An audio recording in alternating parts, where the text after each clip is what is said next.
Thank you for subscribing to the Extra Mile Podcast. Help us out by leaving a review and a 5-star rating wherever you download the show. After leaving a review, slide on into our DMs over on social media at Mississippi DOT and let us know. As a thank you, we have compiled a Google Map list of all of our guests' favorite spots to eat on Mississippi highways. It is our gift to you. Seriously, you guys are the best. We could not do the show without you, and we greatly appreciate the support. Remember, drive smart out there on Mississippi highways.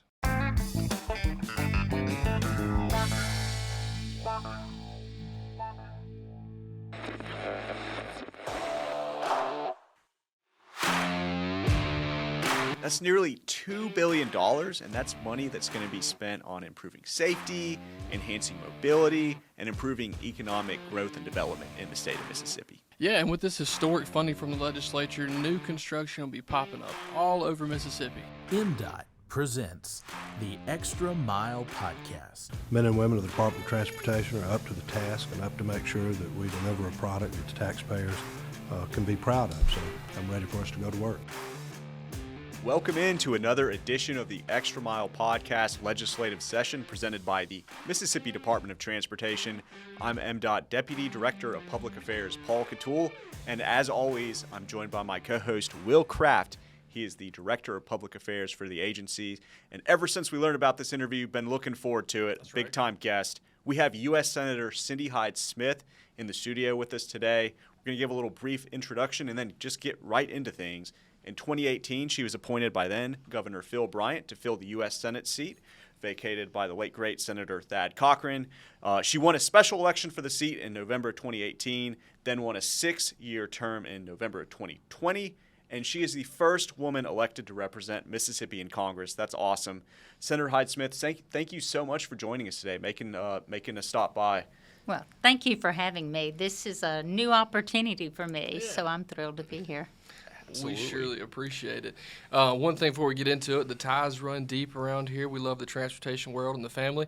Our director, Brad White, and I believe that you guys have crossed paths once or twice before, correct? Oh, no doubt. He was my chief of staff, and I was so sad when I lost him to the governor's office, but I thought, we've got a good friend down there that'll help out. And then when he made this move, I thought, hey, this is great. We've got a good contact down there, but does a great job at anything he does. He does. And I certainly enjoyed him when he was in Washington with me. He is one of the good guys for sure. We're glad to have him. Your loss was our gain there, so unfortunately we do appreciate that, though. Just to get into a little bit of things here, I think most people know who you are and what you're doing now, and I think they're probably very familiar with a lot of your past work, being the agriculture queen of Mississippi, running the show there for some time. But even backing up before then, maybe some time in the Senate, how did you first get involved into politics? Well, good question, Will. In 1999 is when I first ran for office. Okay. And I was in the situation that the guy that was representing me didn't really represent me. Okay. And I thought, I want to make some changes. And that district had never had a woman, and I had never ran for anything in my life in 1999. My daughter was 5 weeks old. She was about this long when I went, and you can relate to that. Very much. When I went and qualified to run for the state Senate. Okay. So we took on a 20-year incumbent. And my husband always says there's 1.5 people that thought she could win, and that was all her and half of me, is what he says. But we got busy, and oh my gosh, we worked. We really, really worked. And that area was Lawrence and Lincoln County and part of Pike County. Okay. So we had a strategy and could literally, as everybody can, write a book on the campaign. When you take out a 20-year incumbent, you have earned your spot in the sun. That's right. Because it was not an easy race. But when we started out, I thought I want 5 in the race in the primary, and I got 5 so I could split it up because I knew if I got into a runoff that chances that I would become the next state senator. And it worked out well, huh? Right? It did. Took home the W. I didn't realize that you were the first woman in that seat elected as well. So just breaking down the wall every direction you go. I mean, killing it. Right on. We love to see it. Yeah. So you're we'll flash forward a little bit. You're appointed by Governor Phil Bryant. You head to D.C. it's got to be a new experience for you. So what were the first few months kind of like up there, getting to know things? Well, it is different when you really didn't intend on being there. Sure. And I was so happy as Ag Commissioner, and been there 7 years, and was very reluctant when the governor contacted me, and I said, we're going to find somebody really good. I'll help you. I was literally that reluctant for about a month that I was thinking, I don't think we're going to do this. But I'm so glad that I did. And, now later on, now that I've been here 6 years, I do see that it really made a big statement for little girls, young women wanting to get into politics, that I am the first woman to serve in Congress from Mississippi. At the time, I didn't really think about it that much, but I've had so many people to come up to me and say, we followed your career, and we just are so glad that the woman stepped up. So it does mean more to me now than it did then, because I was happy in my world, but, I've been there 6 years, and I'm still pretty much a newbie. I mean, you got Senator Grassley from Iowa. He's 90 years old. Wow. And, he came, I think, late 30s, early 40s. Wow. To Congress. He's been there a long time. But it's been so many firsts. Sure. I mean, I wasn't there long at all till we got in the Kavanaugh hearings. Mm-hmm. And gosh, how contentious that was. What a time to be there. Wow, yeah. I was so glad Brad White was my chief of staff at that time, because he could turn bodyguard very quickly. And I had to do so a few times because Kavanaugh was tough. Sure. And I was the first woman that went to the floor to defend him. Oh, my goodness. So when I did, it was game on after that. But I could not see a man as good as Brett Kavanaugh be treated like he was treated. I mean, it was just merciless. Mm-hmm. It was unbelievable the way that man was treated. So they were trying to talk me out of it when I was going to the floor, and they said, we may want to wait. I said, no, that man needs me right now, and I'm going to the floor to defend him. I'm sure he appreciated but that. But it was a lot of interesting things happened after that. I'm sure. Well, one thing Brad always says, and this is a little bit of a backtrack talking about D.C. there, but there's no good place to eat catfish. Is that right? Exactly right. They just don't know how to cook it. We're going to have to open up a store, man. You can give them a recipe. They don't know how Doesn't to cook work it. out. Yeah, we miss the Southern food. We're going to get Willie Simmons on the phone. We're going to go open up a restaurant. We'll make that happen. And that kind of leads us, what you were just talking about with Judge Kavanaugh there, leads us into a little bit of our next question. Over the past 5 years, a lot has happened in D.C. What's one of maybe the most memorable, if not what you just explained? Oh, my gosh. I mean, no doubt, we impeached the same president twice. Yeah. We went through COVID, and there was just no precedents on COVID. Right. At all. It was a scary time, but then we also went through January the 6th. Very true. When we ran for our lives. And that when somebody says, what's the most significant thing or stands out, that's easy. January the 6th when we ran for our lives, because we did not know what we were running from. Sure. We had been in the chamber in the impeachment hearings, and, we did not know what was going on outside. And so, we heard, the first thing I heard was somebody opened the door, and I heard a roar, and I thought, I've never heard anything from inside this chamber. It's always quiet. So didn't know what was going on. The guys showed up, and they had on their helmets and their automatic weapons, and they said, you have to run. We had no idea what we were running from. So, we thought terrorist attack because they were trying to get us to a lower floor. And so I could just picture the airplane coming through the Capitol. Sure. And, had I known, I would not have been nearly as fearful if I'd known, it's a mob coming in. But you just didn't know, and we all thought terrorists. So I think we would have reacted very similarly. pretty tough day, but John Kennedy from Louisiana, he sat in front of me. He got me by the hand, and we ran together. He never let go of my hand while we were running. You talk about Mississippi woman, Louisiana man. He was going to take care of me until we got to a stairwell, and then it was a spiral stairwell. And I'd really never been down that stairwell before. And he had to let go of my hand. And going down there, I get just smushed with members trying to escape. Oh my gosh. And my face is next to somebody. Well, when I turn and realize it was Bernie Sanders. Oh, wow. So the next day, Senator Kennedy said, "Do you remember what you looked up and said to me from that stairwell?" And I said, "Yeah." I looked up at him and said, "Don't let me die with Bernie Sanders." That's incredible. I Yeah. can't imagine being in that situation. I guess y'all found out what was at the bottom of that stairwell that day. After we got back to the Hart Building, when we ran through the tunnels, they started bringing TVs in. And we thought, okay. But, I mean, literally, we were putting things in front of the door because we didn't have security with us. And they couldn't tell anybody where we were. But it was an incredible day. But it's easy to pick out the most extraordinary day probably of my life. I guess so. You know, there's one thing for lots of us that saw everything kind of unfold on TV, but I really can't. It's probably the first time I've really thought about it from that vantage point of having no idea what was actually taking place, but being ushered out of the room with great haste. And, you know, You see, during the trial, we couldn't have our phones.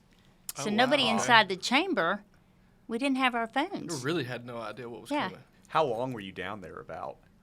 Oh, hours. Hours? Yeah. Wow. And then finally the National Guard did get there, and Capitol Police was, there. It was just an unbelievable experience of them having to literally fight off a mob. But then they came in and they just said, who's willing to go back to the Senate floor? But they had swept it after everybody had come in there. And, I said, we got a job to do. I'm going back. Yeah, that's Sure. and then expected to go right back to business as usual. Goodness. But we did. I don't remember anybody saying that they wouldn't go back. Now, there was some that didn't want to. Sure. But, we had a job to do. That's awesome. Great story. What a day in American history, for sure. One we'll all remember, and you in particular, for sure. So let's kind of get into some policy stuff. For those that don't know, you serve on 4 committees, I believe. Kind of break those down for us. Well, I serve on the Appropriations Committee. Big one right there. yeah. Yep. So I landed in a really good spot. The good thing about getting appointed is, I was able to just walk into Senator Cochran's positions he already had. And so I landed on the Appropriations. And, of course, agriculture is my whole heart. And I was able to get on ag, which I totally love being on agriculture. I'm on the Rules Committee. And I'm on the Energy Committee. So, Big ones. yeah, Definitely but the big ones. subcommittee of appropriations is the THUD, as we call it, Transportation, Housing, and Urban Development. And when the ranking member, Senator Susan Collins, came in, and she said, Cindy, do you want Homeland Security or do you want transportation? And, I just looked at her and said, I'm so concerned about the border.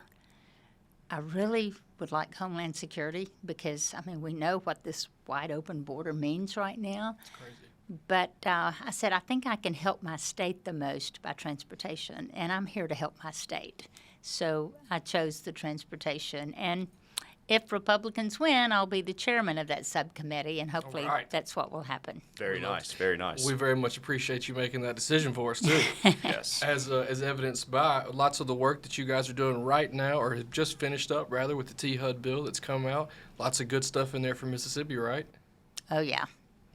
We did very well, but of course it helps to be the ranking member. Very much. And Senator Brian Schatz from Hawaii, is the chairman. And so that's my counterpart, and we work very well together.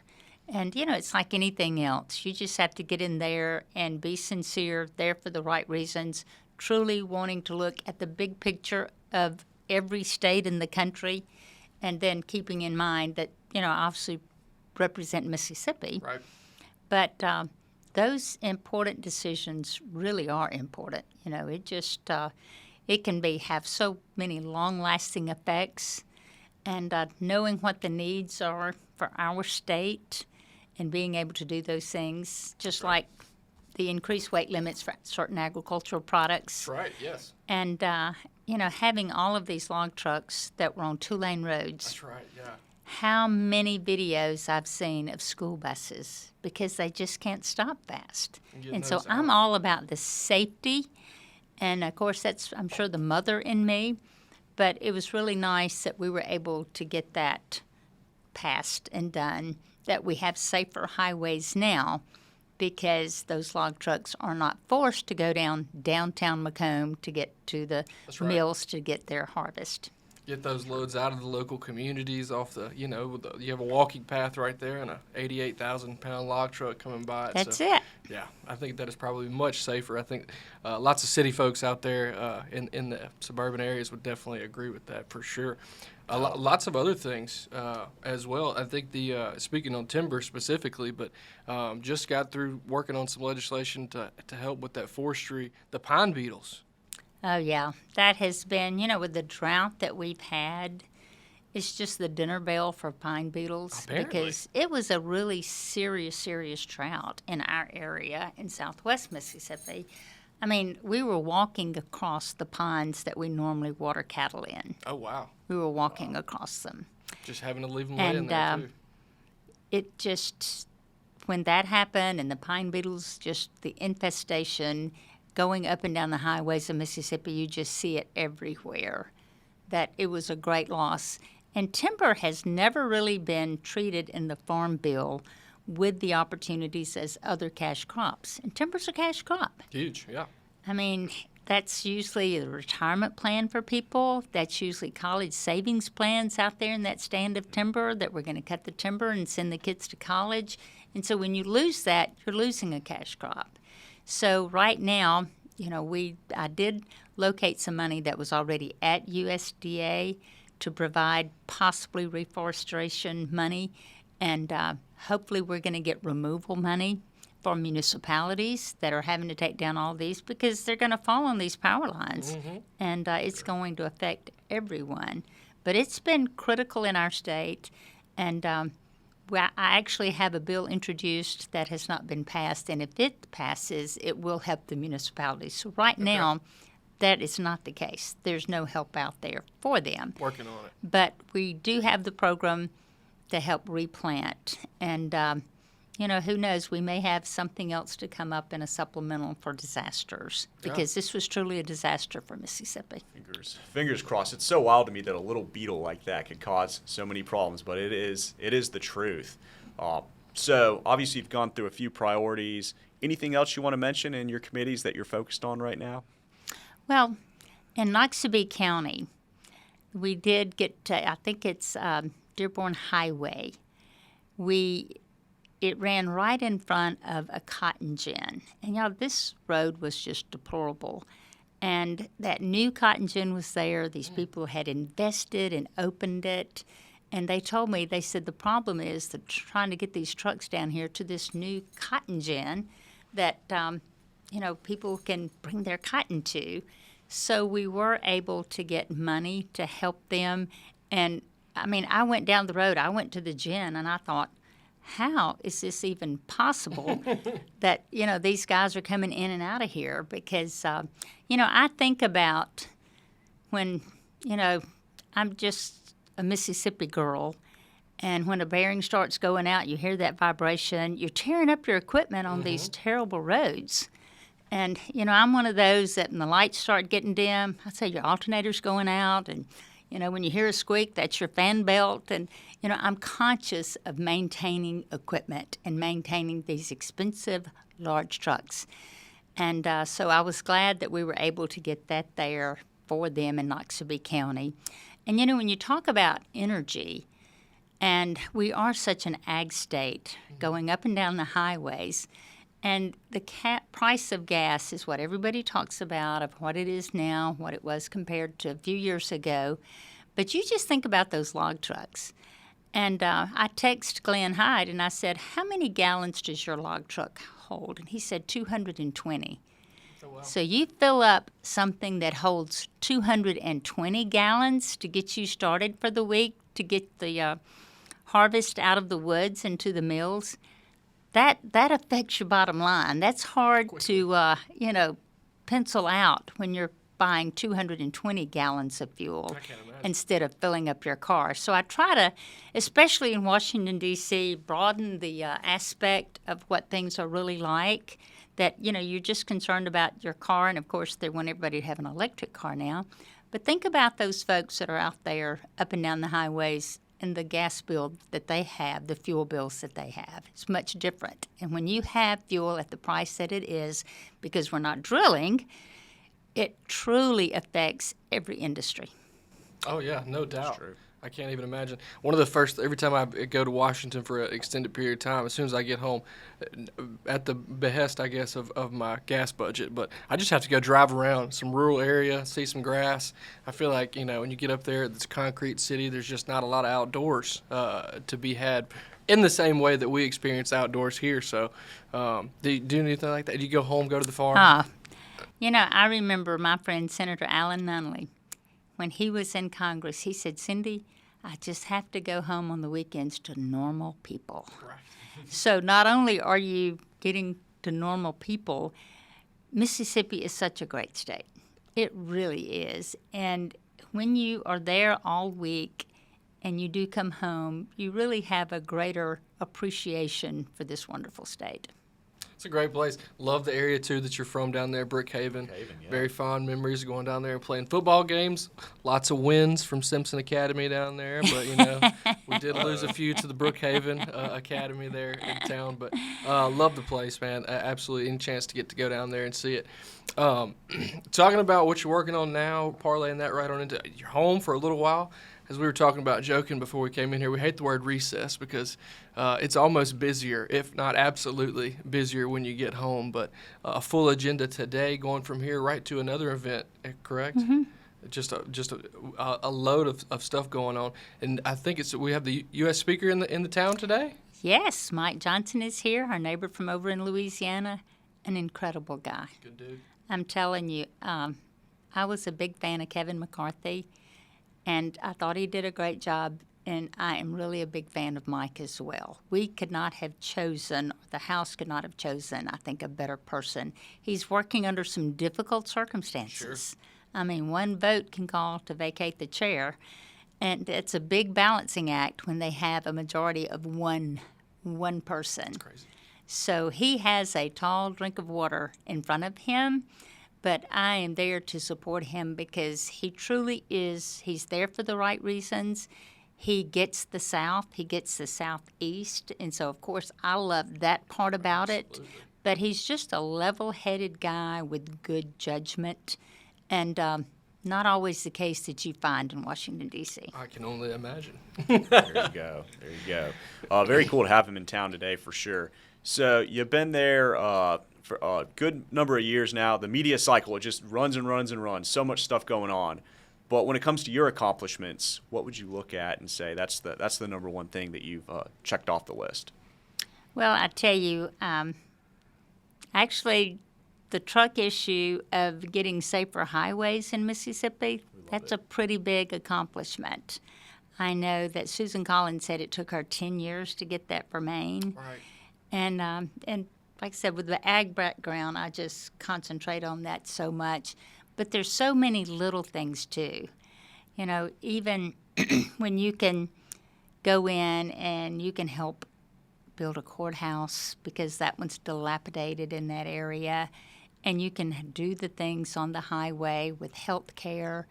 If you move the needle a little bit, you really feel like a sense of accomplishment because it is so hard to get a bill passed in D.C., to get something in it. The first thing that was ever signed by President Trump that I had passed was extending duck hunting season. And in Mississippi, that's a big deal in Mississippi. That was a big bill. I had lots of friends telling me how big that was. I forgot about that. Yeah, so many people say, oh, the only thing she's gotten passed is the duck hunting bill. Well, in Mississippi, that's a pretty big deal. And since then, of course, we've gotten a lot more in bills that were very important to me. But to realize that you're actually helping folks, you're changing lives. And with COVID, going through that when there was nobody in the Capitol that had any experience. And, we thought it'd last a couple of weeks and we would be back. But trying to get a vaccine trying to help the people that, had family members literally dying daily, that was such an incredible time. I mean, even in my hospital in Brookhaven, in the very beginning, they were putting these folks in double body bags because we didn't know what we were dealing with. Goodness. And when you deal with something that serious and trying to figure out how we're going to save these businesses, to sit around the table and say, that cleaners had to close all week because nobody could come in because of COVID. How are they going to pay their help? How's the help going to make their car note? So we came up with a paycheck protection plan and really thinking, how do we disperse it? Where do they go apply for it? And then realizing there's a bank in every small community. Let's go through the banks. But you talk about uncharted waters. Sure. In such a desperate time, and that wasn't a regional thing. All over the country, that was a national thing to think, how do we, first of all, get the health care that we need to identify whatever this virus is, and then how do we save this country economically? And it was definitely a time that I will not forget. No, not at all. Going through 2 airports twice a week, 3 airports twice a week actually, with no vaccine I couldn't imagine. whatsoever. And we didn't have the choice. We had to keep going. We were down 5 weeks from Congress when it, got in the height of it. But before there was, I had people that I knew dying of this, but we still had to go to that airport, get on that airplane, and go to Atlanta and then go into D.C. The first time we went back, it was like a ghost town. There was no other person in that airport. Me and Doug Davis, my chief of staff, got off the airplane and we said, it is a movie set. It was so creepy. So eerie, right? Got outside, not one car at DCA. Wow. Not one car. And no traffic anywhere. You could roll a bowling ball from the airport and hit the Capitol. There was no one anywhere. And, having to arrange transportation. I can remember one night eating rice and a can of peaches for dinner because the grocery stores were closed, the restaurants were closed. And so whatever was in the cabinet, that really brings you to a level of survival. I'm having flashbacks over here. That this is a heavy lift, but we've got to get through it. And we did get through it. That's right. Yeah, I don't want to go back to that. I don't miss wearing that mask at all. No way. We appreciate you and your colleagues' work during that time. That was certainly unprecedented. Will and I say we're ready for precedented times. That's right. We're ready for That's the my normal. thing. Marco Rubio's a good friend, and he would always say, Cindy, this just isn't normal. Well, during Kavanaugh, he would say, Cindy, this just isn't normal. And all the impeachments, this just isn't normal. COVID. I said, Marco, when's it going to get normal? Can we get a little bit of A little bit now, Yeah. a little more. We'll see. And look, I wanted to take just a moment there just to say appreciate you. Some of the things you just mentioned, talking about the Paycheck Prevention Plan, the health care for those. There's a lot of really big gray issues that you guys have to deal with up there. But I think that just shows, again, we have folks up there in D.C. representing us, looking out for the individuals. You're talking about folks that were working in cleaners and laundromats and fast food restaurants and all these different places and looking at legislation at a federal level for the individual, not just the big, huge stuff that's out there that y'all are working on. But so I appreciate you looking at those things and keeping that with you as you've gone up to Washington. Well, if I may for a moment, Sure. there is one thing that I'm working on that is, speaking of transportation, I'm so out of my lane on this. I am way out of my lane. But the nursing shortage Oh, yeah, sure. is so critical. And so many hospitals here in Jackson have been on diversion. And I got a call from a family that their son had 30 seizures. And they could not get him in a Jackson hospital. This has been 2 weeks ago. They were trying to go to Little Rock or Pensacola. And, people don't realize that if you have a stroke in Hazelhurst, you're probably going to have to go out of state. Oh, wow. And it's not because we don't have the beds. These hospitals don't have the staff. So I compare it to going into the restaurant that has all these open tables, but they can't seat you because they don't have servers. Same thing. We can't accept you at the hospital. We don't have staff. And so the nursing shortage is something that I really want to address. That's when I say I'm out of my lane on this. But somebody's got to do it. And the thing that we pinpointed it to, or I have, is there's such a shortage in nursing instructors because they can make so much more money on the floor that we have community colleges with nursing programs, but they can't keep the nursing instructors. So we're going to have to go buy some nursing instructors. Okay. And until we increase their salaries that they're lined up out the door, we had 1,200 qualified applicants for nursing school last year that didn't get in. That would be 1,200 more in the state very shortly had they gotten in, but they couldn't get in because of the shortage of the nursing school staff. Goodness. And I met with Kim Hoover, the former dean of nursing at UMC. I met with a representative from the Hospital Association. And, we've got to figure out a way to create a fund, maybe public-private partnership with the hospitals involved and the legislature to make sure that we can keep the staff there to instruct nurses. That's awesome. So that's one thing that really concerns me because I'm getting calls every weekend from people that have a medical emergency, but they're having to go out of state in many cases. Scary, yeah. Thank you for bringing that up, and I'll shout out Will's wife, a nurse. I was about to say, as the husband he of a knows- nurse, I appreciate that. He knows for sure. Well, we have some fun questions for you, but before that, we're going to hit this one final transportation note. So, in your words, why is it important to have a strong transportation network, and how does that kind of tie into economic development and growth?